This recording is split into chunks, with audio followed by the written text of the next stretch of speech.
এইটা তো দীর্ঘ ফ্যাসিবাদ বিরোধী লড়াই এবং তার পাটাতনের উপর দাঁড়িয়েই আমাদের ২৪-এর যে গণ অভ্যুত্থান, হাজারো শহীদের রক্তের উপর দাঁড়িয়ে এই সংসদ, মানুষের ভোটের অধিকার প্রতিষ্ঠা হয়েছে এবং এই সংসদ বাংলাদেশের স্বাধীনতা, সার্বভৌমত্ব, বাংলাদেশের মানুষের যে গণতান্ত্রিক আকাঙ্ক্ষা,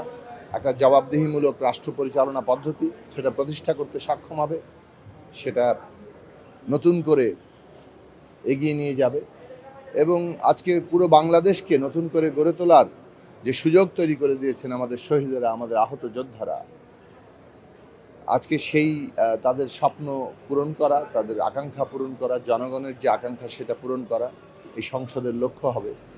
এবং সেটা যাতে পূরণ হয় তার জন্য আমরা সর্বাত্মকভাবে চেষ্টা করব। অপটিক্যাল ব্রাইটেনার, কালার গার্ড এবং জার্ড লক সমৃদ্ধ অ্যাডভান্স ফর্মুলায় এলো নতুন রে ডিটারজেন্ট পাউডার। সেটাই আমাদের সকলের অঙ্গীকার হওয়া দরকার। গণতান্ত্রিক ব্যবস্থা মানে দেশের সাধারণ মানুষ, খেটে খাওয়া মানুষ, তাদের অধিকার প্রতিষ্ঠা হওয়া, ন্যায় বিচার প্রতিষ্ঠা হওয়া, এর মধ্য দিয়েই বাংলাদেশের ঐক্য, জনগণের ঐক্য প্রতিষ্ঠা করা, যেটা আমাদের অগ্রগতির জন্য একটা অপরিহার্য, সেই জায়গাটা প্রতিষ্ঠা করা এই সংসদের লক্ষ্য হবে।